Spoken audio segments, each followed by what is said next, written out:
Hi, this Professor Dr. Murali, analyzing the ongoing causes and consequences of why many Americans are leaving for India, and also America's tariff trap and how it may lead to inflation, stagflation, and finally, depression.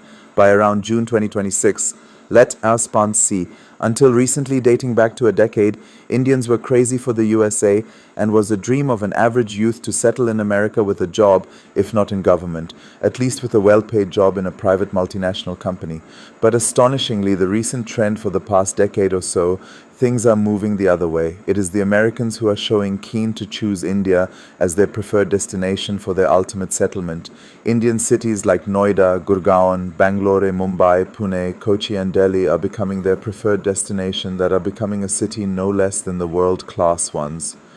Recent deteriorating situation in USA like hyperinflation in sectors like real estates, groceries, medicines and medical services and transportation has led many to choose such cities in India as they could afford to buy with given amount of money which they couldn't have afforded in America.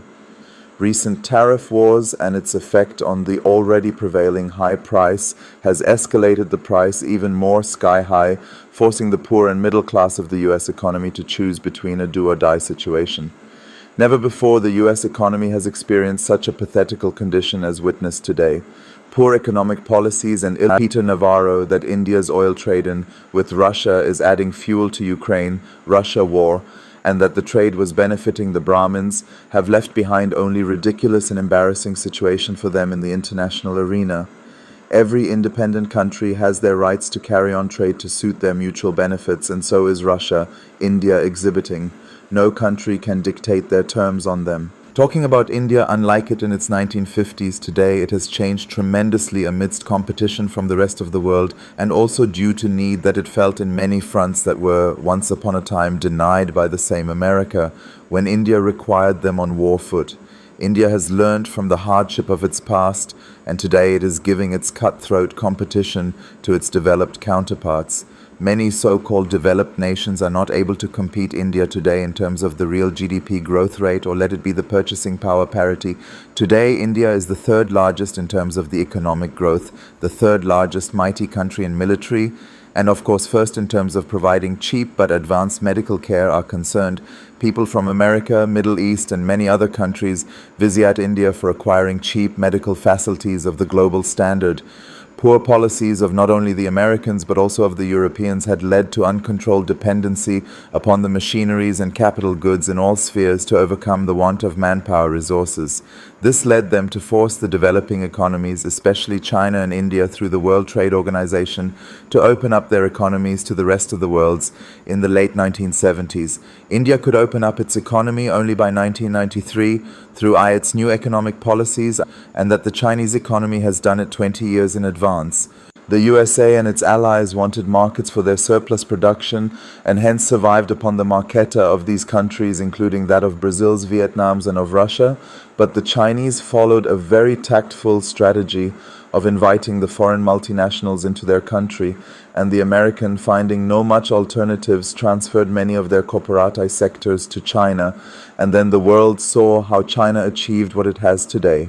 Soon, at a decadal difference of two, India too followed suit and opened its economy to the rest of the world for foreign direct investment, and since then, it is the Human Growth Index that gave impetus to these counties to gain momentum in trade, which the Western countries lagged. Today, again, India and China, with their huge population base constituting around 2.90 billion population of the world, enjoys market supremacy over the Western counterparts. Keeping in view the population as a limiting factor, the American economy may encounter depression of a severe intensity during the later period of March 2026, which they may spread to even the Europe if they are again inviting their companies to their country. But before that, they may have to undergo the pain of high inflation and then stagflation, and finally, amidst measures undertaken to control these two, will wind up in depression. Once the country comes under the clutches of depression, unemployment and chaos will be followed beyond controllable level. Insofar as India is concerned, if it leverages the benefits of its oil imports and thereafter revenues earned into those sectors that are to be adversely affected due to tariff hike, like textiles, gem and diamonds, and shrimps through a persistent subsidies, tax holidays, and government purchase of the excess produce. Until it finds an alternative market, it could easily withstand the tariff shocks. India has manifested with such policies that may attract futuristic investments like in EV batteries, more and more of green energies, solar panels, development of IT sectors, softwares, manufacturing, defense equipments, railways, smart cities, automobiles, space research, quantum computing. This has attracted and amazed the world. If it moves at this phase, then that day is not far for India to easily be the number one in the world. It may not sound good for us, but that is the reality. It has the potentials in all respect to lead the world. Over the years, India has made use of its growing population of approximately 1.45 billions as its best human resource management and has never viewed it as its burden. Gone are the days when the excess population of the country is used to be a matter of concern for want of a proper technology. Today, it is the other way. To counter the increasing technological advancement, population support is imminent, and that is where India and China has an advantage over its Western counterparts. The productions are getting neutralized by a healthy market in these countries. Result is containment of inflation. In India, the Americans know the cost of living is low and the opportunities are vast. India's digital economy is exploding. Many Americans living in India know that. For instance, take the case of some sectors like housing, medical care, groceries, and transportation, that too on an international cutting-edge basis. Nevertheless, they can afford it at 20% cost what they could buy in America. Simon, an American Indian citizen, had recently undergone a kidney transplantation in Pune. He had to just bear 25% of the cost that he would have borne in USA, he says. Some of the cities like Chennai, Mumbai, Gurgaon, Noida, Hyderabad, Coimbatore, Bangalore, Kolkata, Kochi, Lucknow, Ahmedabad, Indore, and Delhi are all no exception to the rarest developed cities of the world, with all cutting-edge technologies, convenience, safety, and development. The world today is advancing towards quantum computing, also the AIs. Amidst both, many jobs are already at stake in the near future. Added to that, as a fuel in the fire, is the problem of overproduction. In this spiral, among the most affected is going to be the Western countries, who are supposedly to be developed nations. The concern for the developing and underdeveloped counters in this respect comes at a very later stage. As pointed out in the discussions of Piers Morgan's, America has been importing uranium and fertilizers from Russia. Europe has been buying the oil of Russia indirectly from India, that which India has been selling them to the tune of $15 billion in 2024.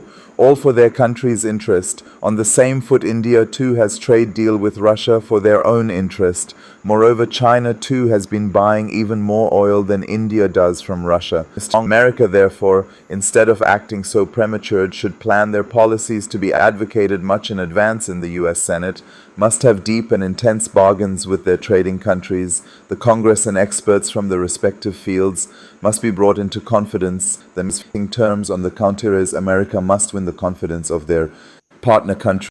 If you appreciate our video and its mission, please take a moment to like, share, and subscribe. Your support goes a long way in raising awareness for our cause. We invite you to visit our NGO, CAS, by searching for us on Google. If you find value in our work, we would love for you to rate us with a 5-star review. Every positive rating helps us reach more people who care about animal welfare. Additionally, don't forget to explore our website for more updates and ways to get involved.